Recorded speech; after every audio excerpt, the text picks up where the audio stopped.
Pessoal, sejam bem-vindos a mais uma Conexão Fábio Borre, um podcast que fala de amparo sobre amparo. Hoje um convidado muito especial aqui, um convidado que eu me sinto muito à vontade para bater esse papo, para conversar, para falar sobre empreendedorismo, sobre política. Ele que é coordenador de Relações Institucionais da Secretaria de Desenvolvimento Urbano e Habitação do Estado de São Paulo. Hoje, dia 2 de outubro, está aqui em Amparo, fazendo entrega de novas habitações para a nossa população. Seja bem-vindo, Rômulo Ripa. Ô Fábio, obrigado pelo convite, uma alegria. Esse convite seu já estava de pé há algum tempo, aproveitei aqui a oportunidade de estar aqui na cidade entregando 38 unidades CDHU para a população, uma festa muito bonita. Agradeço você pela presença, esteve lá conosco, para ter aqui esse momento de conversa contigo. Rômulo, seja muito bem-vindo. E por que eu me sinto à vontade de estar aqui conversando com o Rômulo Ripa? Rômulo é meu primo, além de tudo, de amigo, de um político que eu segui a carreira dele, uma carreira invejável do ponto de vista positivo, né? Além de tudo, temos essa relação familiar.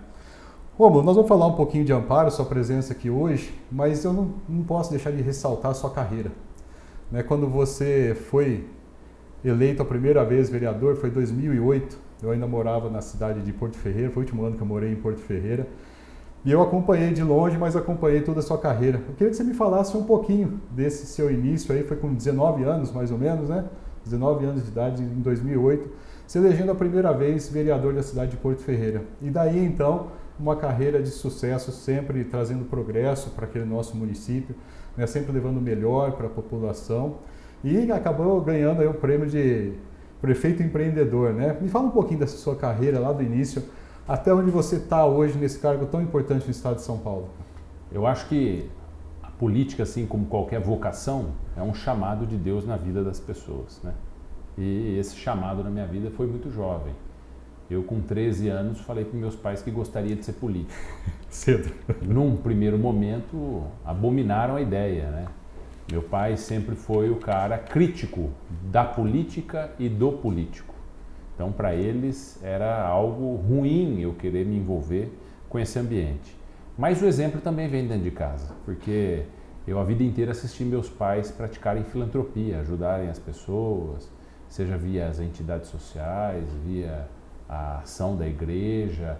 Então, era algo que eu admirava neles e via o poder de transformação que a ação individual pode ter. Quem dirá se essa ação for coordenada através do poder público. Então, se resumia a isso. Naquele momento eu já era voluntário no programa Amigos da Escola que tinha, que era incentivado pela Globo, né? Era um programa vitrine. Então, tinha algumas ações, algumas interfaces já com a sociedade civil. Quando chega o momento da escolha da formação do ensino superior, eu escolho fazer administração pública. Porque não bastava ser somente alguém que queria participar do ambiente da política. Eu precisava ser um gestor diferente dos que eu já tinha assistido. E o primeiro passo para isso, assim como em qualquer profissão, é você ter a melhor qualificação técnica. Sim. Já na faculdade eu disputo minha primeira eleição de vereador. Então eu sou ainda o vereador mais jovem da história de Porto Ferreira, aos 19 anos.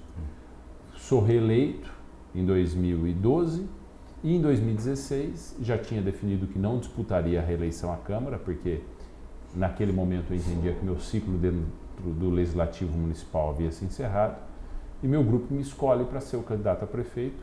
Sou eleito o prefeito mais jovem da história da cidade. Nos meus 8 anos de Câmara, eu fui um cara muito crítico à gestão do município. Foram 2 gestões de lideranças distintas, mas nos 2 momentos eu tinha uma visão antagônica em muitos pontos. Na gestão dos recursos públicos, na qualidade do serviço prestado, na condição moral até que a liderança do município tocava aquele ambiente político. Então, cabia a mim, para ser pedagógico, provar que podia ser diferente. Então, meu primeiro governo é um governo de transformação radical naquilo que o município tinha até então de gestão. Nós endurecemos o que tinha de fiscalização para endurecer, no sentido de respeitar as leis, porque a cidade era uma bagunça. nós requalificamos o serviço público, reestruturamos as carreiras, extingui 100 cargos de confiança. Você fez uma extinção grande de cargo de confiança na época. Fiz custo dos serviços e das repartições. Nunca ninguém tinha feito isso. E foi um choque para a cidade. Dou um exemplo. O Sudminuce, uma escola central na cidade, naquele momento, 106 anos de existência. Eu fiz a primeira e segunda série. O grupo escolar. Série lá. Nós ali tínhamos a escola funcionando num prédio tombado, que inviabilizava investimentos do ponto de vista de acessibilidade, de auto de vistoria de corpo de bombeiros, e as crianças mesmo assim estavam ali. A prefeitura pagando aluguel para a Secretaria de Educação num prédio com quase R$20 mil por mês, e nós não tínhamos aluno na região central. A rede pública municipal não tinha aluno mais na região central, porque os alunos do centro ou estavam na escola particular, essa que é a realidade, ou não estavam mais em idade escolar. 18 linhas de transporte escolar para levar esses alunos da periferia, dos bairros mais distantes, para o centro da cidade. A hora que eu anunciei que a escola ia fechar, ia virar a Secretaria de Educação e essas salas iam voltar para as escolas dos bairros, porque nós tínhamos espaço para isso, tinha sala de aula trancada, foi um choque. Foi. Posto de saúde, a mesma coisa. Então, nós requalificamos. Só que, em 1 ano e meio, nós começamos a demonstrar o porquê dessas atitudes. Porque virou a chave e a cidade virou uma locomotiva de investimentos. Não é à toa que em 6 anos, eu já coloco os 2 anos finais do primeiro mandato e os 4 do segundo mandato, a cidade virou um canteiro de obras. Uma cidade que fez anel viário, reurbanização de favela, fez uma FATEC, teatro municipal, o maior programa de recap da história da cidade. Foi um investimento de 26 milhões, né, Romulo? 26 milhões foi o Finisa que nós fizemos em agosto de 19. Tá. Mas chega a 22, eu tenho uma poupança de superávit de 46 milhões de reais. Superávit. Eu vim fazendo superávit todos os anos, até 22. Então eu faço um segundo pacote de investimento. O centro empresarial, você conhece a cidade? Conheço. Aquilo lá era o deserto do Saara. Tinha algumas chácaras só lá. Não tinha guia, galeria, asfalto, esgoto, energia, iluminação. Quem ia se instalar lá? Nós tiramos o sonho do centro empresarial do papel e eu comprei a área do hospital, paguei à vista, 10 milhões para fazer o segundo centro empresarial. Eu volto de sexta-feira à noite para Porto Ferreira, de São Paulo para Porto Ferreira, e faço questão de descer pelo anel viário, que para mim é um orgulho, fui eu que liderei aquela obra, aquele plano de desenvolvimento do município, e passo na frente do Centro Empresarial 2 ali, tá a coisa mais linda. Tá muito As empresas construindo na frente da sede do Corpo de Bombeiros. Então, foi uma mudança de paradigma, e foi graças a essa transformação da gestão que nós vencemos o Prêmio Prefeito Empreendedor Estadual em 2019 e em 2022, foram 2 edições, e em 2022 vencemos também o Prêmio Prefeito Empreendedor Nacional, que foi o momento que nós consumamos o selo de procedência de indicação geográfica para a cerâmica de Porto Ferreira.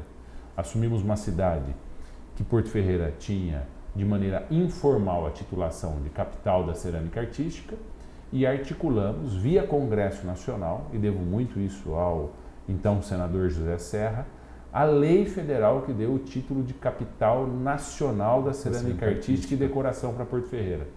Estive lá com o presidente Michel Temer sancionando a lei, vivi aquele momento, e dali para frente, que foi 17 para frente, nós fizemos um plano de ações de consolidação do circuito cerâmico de Porto Ferreira, de transformação dele, desde a visão dos empresários, que tinham um banheiro trancado com cartaz em manutenção, para o cliente não usar, porque não tinham essa mentalidade da importância do bem atender, para um momento que hoje você vai lá, as lojas oferecem café da manhã para as excursões e para os clientes. E o selo de procedência foi uma dessas conquistas, porque garantiu um valor agregado, que é abstrato, mas é existente, do caráter cultural, histórico, artístico, social, que cada peça cerâmica carrega contigo em Porto Ferreira. Quando você compra uma cerâmica de Porto Ferreira, você não está comprando só uma bela cerâmica com um design magnífico. Você está comprando toda essa história da tradição cerâmica, todo esse processo de desenvolvimento da metodologia, da evolução industrial e mesmo assim ainda manual da elaboração de cada uma dessas peças. Então, esse foi o último prêmio que nós vencemos em 2022 do Sebrae. Eu me lembro, foi excelente, tem uma repercussão positiva muito grande isso.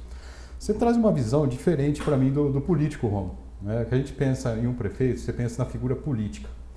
Você, com esse perfil mais jovem, você traz um perfil muito mais de gestão para o município do que só a política. A gente sabe que é necessário a política, você precisa viabilizar todos os projetos, você precisa de emendas, você precisa, né, ter os valores na mão para você construir.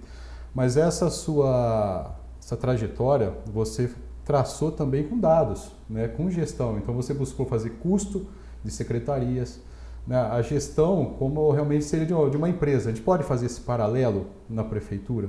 Pode e deve. A única coisa que você não pode perder é que a prefeitura, eu falo do superávit com orgulho, porque foi importante para um plano estratégico de desenvolvimento, que foi o que virou, foi o que aconteceu para transformar a cidade nos vários investimentos que ela merecia ter. Mas a prefeitura ela não é feita para dar lucro, ela é feita para dar resultado para a população. Então, você ter o instrumento, por exemplo, de uma pesquisa, quando eu digo pesquisa, eu não estou dizendo só da pesquisa eleitoral, que é relevante, mas de uma pesquisa onde você tenha o diagnóstico de quais são os problemas que a sociedade, que é a sua patroa, entende que são os problemas a serem superados na cidade, você tem que ter um plano de negócio para, primeiro, diagnóstico, fazer a elaboração das soluções, a implementação das soluções, o controle dessas soluções para superar esse problema. Vou dar um exemplo para você muito claro.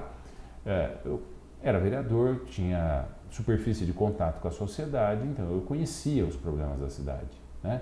Então eu já fui para a prefeitura, eu nunca fiz o discurso, nunca fiz, de cheguei aqui e não sabia que estava assim. Pelo contrário, eu sempre falava, quem casa com a viúva cria os filhos. E é uma realidade.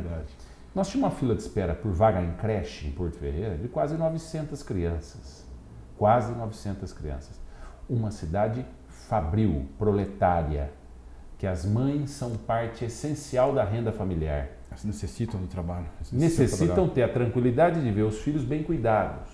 Então, muitas vezes, algumas empresas reclamavam para a gente que não conseguiam contratar gente porque não tinha vaga na creche. Sim. Então, o problema está dos dois lados da relação socioeconômica de trabalho. Eu tinha que resolver esse problema. Primeira coisa que nós fizemos. Então, qual é a possibilidade de expansão imediata da rede? Cheguei lá, folha de pagamento estourada, não podia contratar, não podia fazer concurso público. Então, eu preciso resolver a folha e a extinção dos cargos foi uma das medidas, o corte de horas extras, de gratificação, para resolver o problema da folha e poder voltar a contratar. E aí, a hora que eu volto a contratar, eu tenho espaço físico? Tenho, porque fazia alguns anos que não contratava o educador de creche, então tinha sala ociosa. Estava parado. Tá, então, com isso eu crio quantas vagas? Aí eu crio 280 vagas, perfeito, mas não é suficiente. O que mais eu preciso fazer? Eu preciso construir uma creche na região da Vila Maria, então eu preciso viabilizar. Tentei várias vezes via articulação, mas era um investimento caro. Sim. Foi viabilizado pelo pacote de financiamento que nós fizemos, primeiro pacote das obras, de 2019. A creche Mãe Maria está lá, maior creche do município, a coisa mais linda. Eu consigo expandir as outras creches? Consigo. Então, 1, 2 salas em 3, 4 creches. Pronto, nós transformamos o ambiente, fizemos o planejamento, concurso público, já em 18.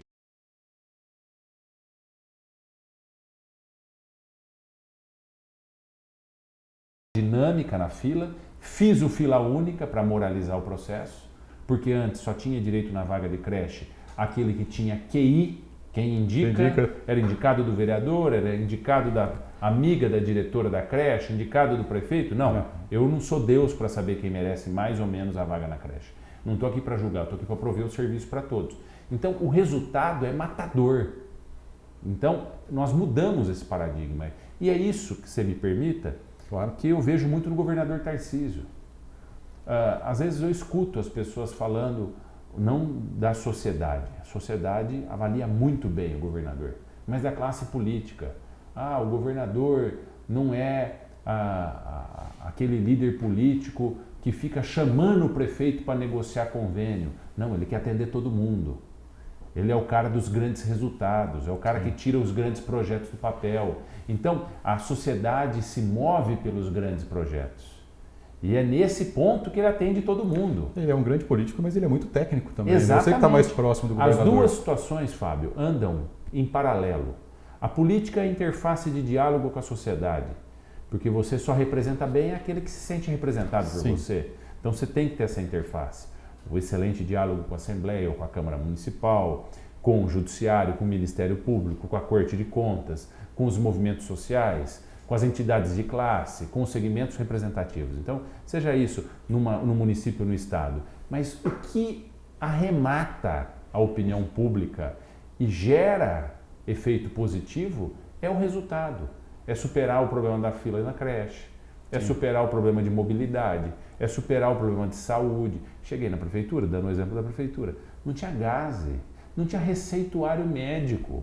Eu tinha um colega médico pediatra que me contava que, sabe aquele papel de limpar a mão? Sim. Ele pegava aquele papel Interfolhas para fazer prescrição médica e bater o carimbo. Poxa vida. É uma vergonha, A falta entendeu? de condição total para o trabalho. Então, é nesse sentido que eu falo que a política vive essa transformação. Dei o meu exemplo, dou o exemplo do governador, que é um governo para resultado. Sim. Porque o que a sociedade quer, o eleitor está muito exigente, Sim. cada dia mais exigente. Ele quer alguém que entregue resultado, ele não quer ser enganado. E algumas pessoas falam assim, o eleitor não sabe votar. É mentira. Né? Hoje, mais do que nunca, a gente vê que o eleitor está mais exigente, ele pesquisa, ele vê o que é entregue pelo político.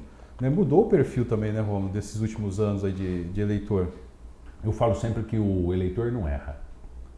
Ele pode não ter tido as informações certas para tomar decisão, mas ele não erra nunca. Sim. Com as informações que ele tem, ele toma a decisão para acertar aquilo que ele acha que é adequado naquele momento. Sim. Muitas vezes, a gente sabe que existe um estelionato eleitoral.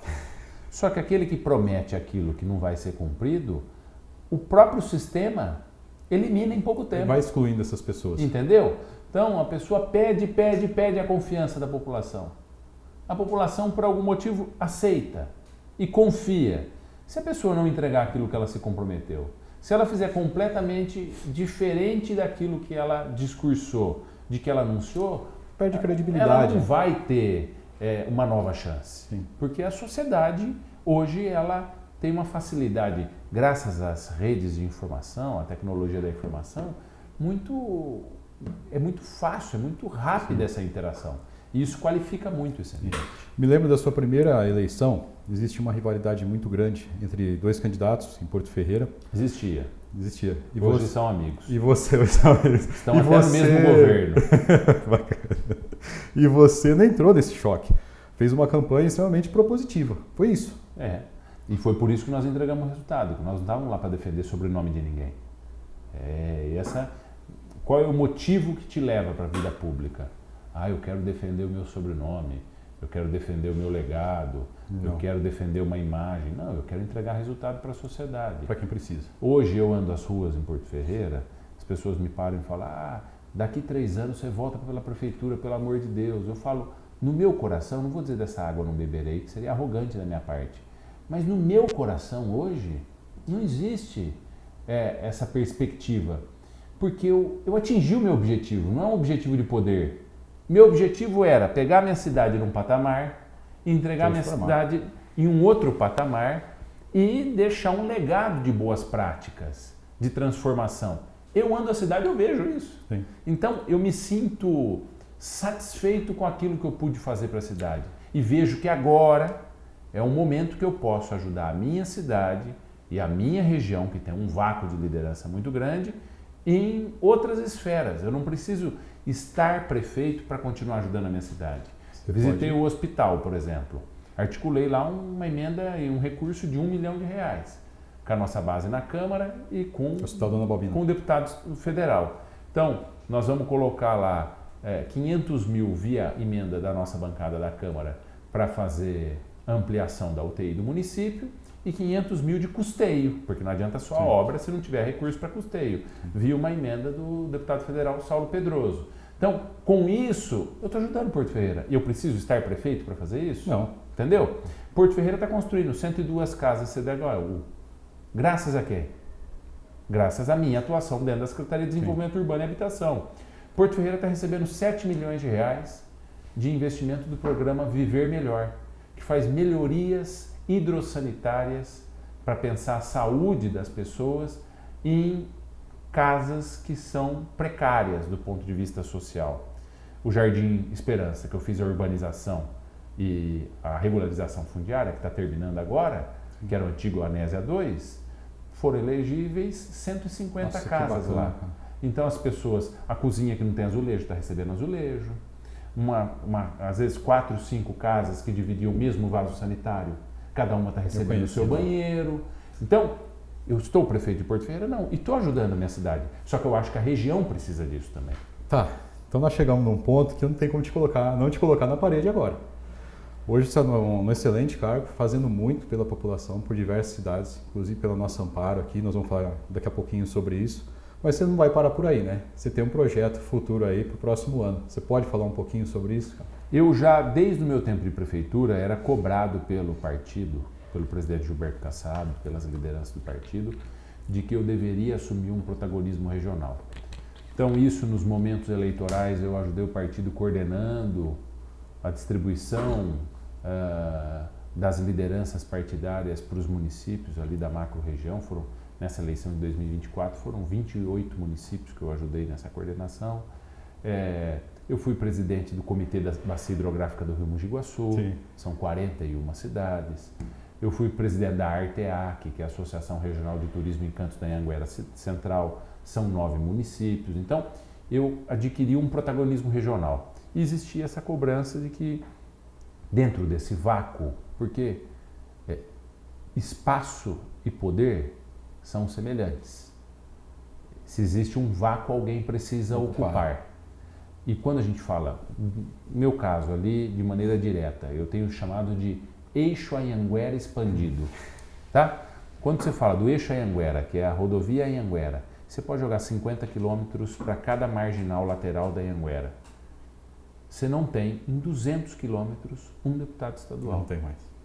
Não existe. Temos em Ribeirão Preto e temos em Campinas. Do resto nós não temos. Essa que é a realidade. Não tem um representante para a região.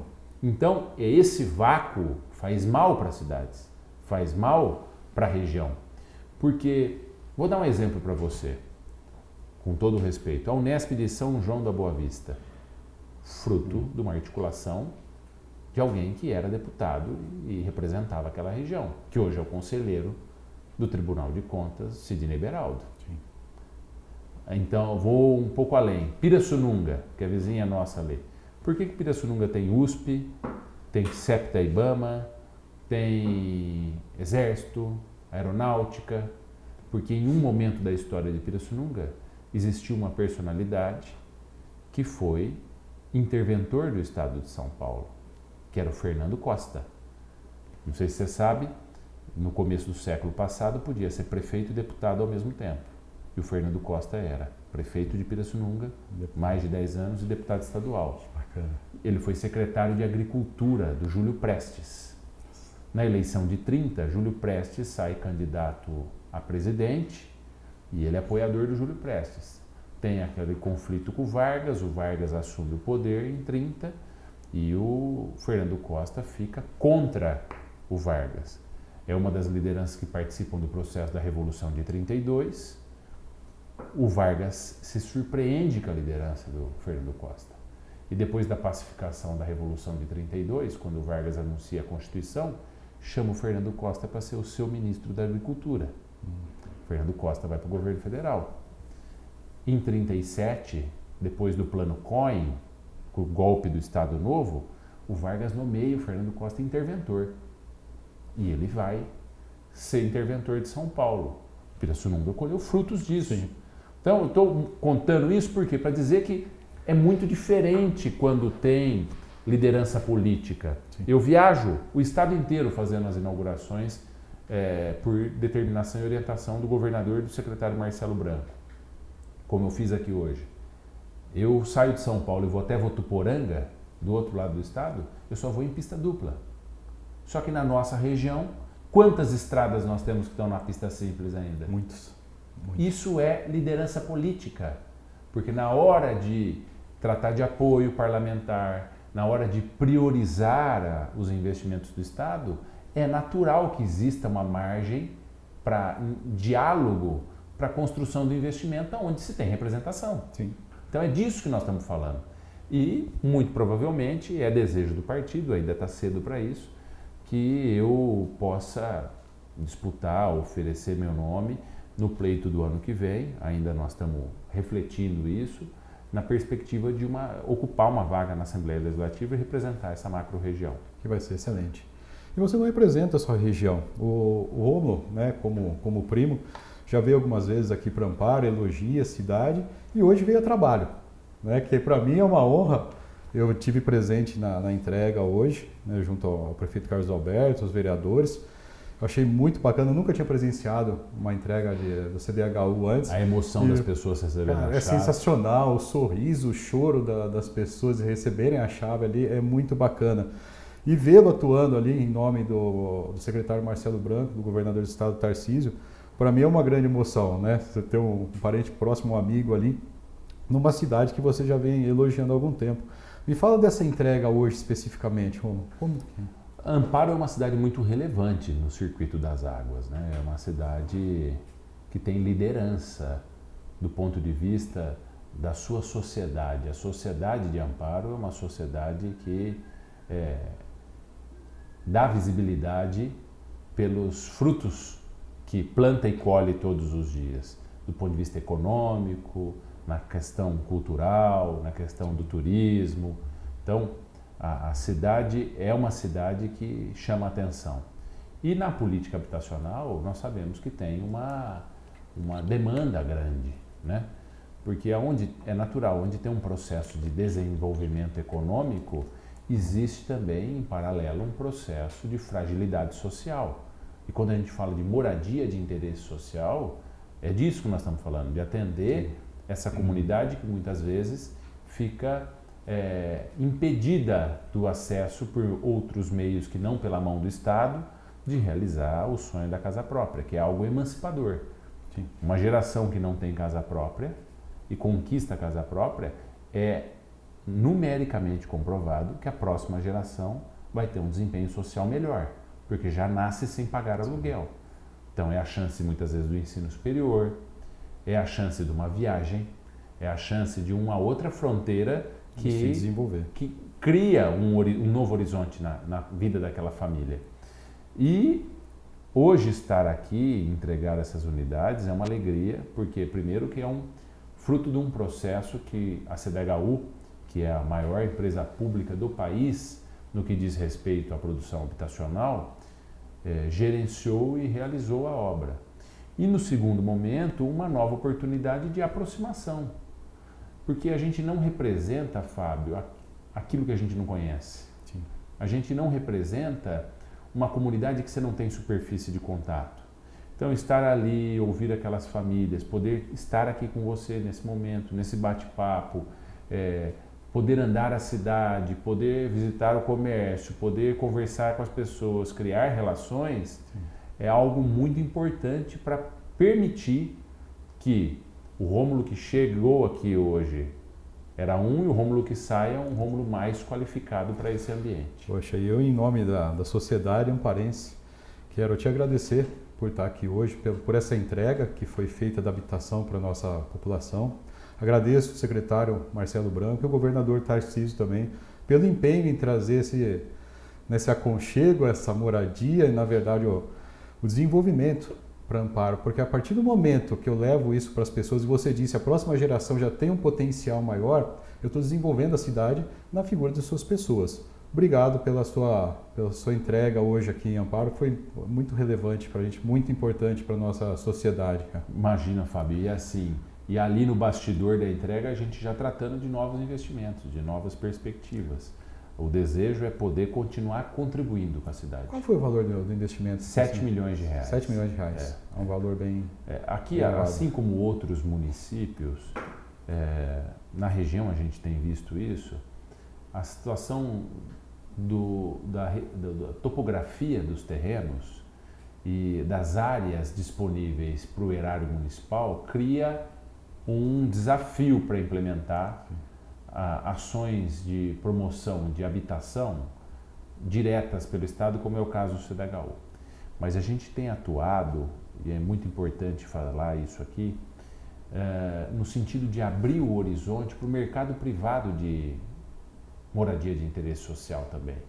Sim. Porque programas como é o Casa Paulista, que a gente aporta recurso para a família até 3 salários mínimos, ajudar ela na hora da entrada da casa.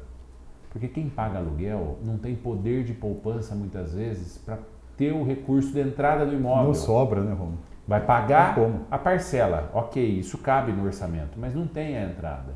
E às vezes não tem o saldo total no FGTS. Sim. Muitos hoje, a condição do emprego mudou, o mercado de trabalho mudou, a informalidade é algo muito comum hoje e legítimo. A pessoa está ganhando sustento da família dela no mercado informal, ok, sim, desde que não seja uma atividade ilícita, tudo bem, sem problema nenhum. Então, a presença do Estado, o aporte do Casa Paulista, para permitir que essa pessoa entre para dentro dos programas que são operados pela Caixa, com o dinheiro de todos os brasileiros, porque é dinheiro do FGTS, sim, essa que é a realidade, é uma ação muito importante, que nos permite ajudar quem mais precisa. Então, às vezes, se o próprio município não tem área, não consegue avançar, as áreas que são próprias do município são ruins de declividade, criam um dificultador, ou a área é pequena, não cabe muita unidade, com a iniciativa privada a gente tem conseguido avançar também. Por isso que nós já entregamos em 2 anos e 9 meses 68 mil unidades habitacionais. É muita coisa, é bastante. Eu sempre falo que se você gera condições para as pessoas, essas pessoas se potencializam, né? Nós temos um programa aqui que eu lancei, chama Empreenda Mais Amparo. Eu, o Alcides Neto, que é um parceiro, mais alguns outros colegas, Menon, que é barbeiro, a gente decidiu fornecer cursos gratuitos para a população, principalmente para a população carente. Então, curso de empreendedorismo, por exemplo, aquele borracheiro que ele trabalha numa borracharia, ele quer ter a dele, mas não sabe lidar com o número, não sabe como começar, a gente vai tentar ensiná-lo da melhor forma possível. As pessoas que têm um pequeno negócio, que querem empreender realmente, né, nós vamos estar ajudando essas pessoas, vamos dar aula de marketing digital, marketing aplicado. Aquele cara que quer ser barbeiro, né, ele tem aquele desejo, mas ele precisa de um curso, não tem condições, a gente vai estar fornecendo 100% gratuito. Né, encerramos a primeira turma agora, a primeira inscrição, né, da primeira turma com 31 pessoas, foi bem bacana, achei bem interessante. E eu queria convidá-lo, se possível, para você vir fazer a nossa aula inaugural, que a gente adequa nossas agendas, adequa o começo das aulas, para você poder vir falar um pouquinho para esse pessoal, né, para estimulá-los, para poder trazer esperança para eles e a vontade de crescer, porque o que a gente está falando aqui é totalmente empreendedorismo, né? Você mudar uma cidade, você criar novas possibilidades dentro de um empreendimento é empreender. E eu acho isso bem bacana. Eu gostaria de convidá-los, se possível, para você estar presente no nosso curso. Com o maior prazer, com a maior alegria, vamos acertar essa agenda, eu venho sim. Se torna até um motivo agradável para voltar aqui novamente, né? Mas eu vou corroborar com aquilo que você disse. Empreender não está só na questão econômica. A vida da gente necessita de um espírito empreendedor para levantar da cama todos os dias, para ter sonhos, para ter horizonte, para caminhar em busca de algo melhor. É isso que, em palavras mais simples, muitas vezes as pessoas fazem todos os dias, mas não têm a noção de que são empreendedoras. Que isso é empreender. Que são socialmente empreendedoras. Exato. Então, é muito importante esse apoio que vocês estão dando e eu quero aqui parabenizar você e o seu grupo de amigos aí, porque só isso já demonstra, com todo respeito, seu espírito público. O fato de você estar na iniciativa privada, criando uma interface como essa para discutir a cidade, para falar com as pessoas e, ao mesmo tempo, apoiando socialmente pessoas que possam ter sonhos maiores, eu não tenho dúvida que isso já é uma demonstração clara e evidente do seu desejo de colaborar com a cidade. Então, da minha parte aqui tem que ser algo natural em apoiar essa iniciativa. Eu te agradeço. Eu sempre penso que você ajudando as pessoas a se desenvolverem, consequentemente a sociedade que você vive, ela se desenvolve. Então a gente tem um amor muito grande pela cidade, a gente quer ver a cidade melhor. Então, se eu tenho condições de estar ajudando, se outro colega empresário tem condições de estar ajudando, por que não fazê-lo? Né? Então, dentre os muitos projetos sociais que a gente tem, que a gente está bolando, está fazendo para ajudar as pessoas, a gente enxerga que não é só dar as coisas. Dei, por exemplo, um jogo de camisa para uma molecada outro dia de um time, Real Amigos, foi muito bacana. Mas não é só isso. Enquanto eu estou lá entregando o jogo de camisa, assim, pessoal, vamos fazer o curso lá, é gratuito, vamos lá aprender a desenvolver seu negócio. Né? Às vezes o cara quer ser ali um influencer. Pô, vamos aprender a usar a internet, vamos aprender a fazer o próprio marketing. Então não é só a entrega, mas é você gerar valores para a pessoa, gerar possibilidade de desenvolvimento de cada um. E isso vai melhorando a sociedade como um todo. É o que você falou, às vezes a gente tem um chamado para algumas coisas, e isso é importante demais. Rômulo, agradeço por você estar aqui hoje, muito obrigado. Eu sei que seu tempo é extremamente corrido, você está correndo o estado inteiro. Deixo para você suas considerações finais. Não, Fábio, eu quero agradecer o convite, me colocar à disposição, mais uma vez te parabenizar e dizer da minha alegria de estar aqui hoje. Primeiro, nessa missão da entrega das unidades habitacionais, que é muito honrosa, como você viu lá hoje. É transformador poder entregar a chave da casa própria para a pessoa, ainda mais num mundo tão dividido que a gente tem, né? A gente precisa de motivos que nos unam. Sim. E essa pauta da habitação une governo municipal, estadual, federal, une o sonho de todos os brasileiros. Então, trabalhar nesse segmento é muito prazeroso, não tem motivo de vergonha, não tem motivo de descrédito nenhum, né? E ao mesmo tempo, pela oportunidade de, hoje aqui, pela volta que nós demos, conhecer um pouco mais de Amparo, né? Então, quero estar aqui mais vezes, quero acompanhar essa sua caminhada, apoiar os projetos, apoiar a cidade naquilo que tiver ao meu alcance, na certeza de que a criação que meus pais deram a mim e meu irmão é a mais pura realidade.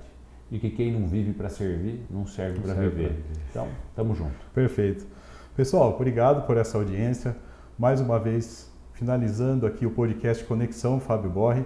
É sempre um prazer estar com vocês. Rômulo, muito obrigado mais uma vez. Tamo junto. Seja bem-vindo, Amparo. Obrigado. Beleza? Gostou? Feito, não falei tanto que nem o Carlos Cunha? Nossa, desenvolveu tranquilo pra caramba. Primeira vez que a gente faz sem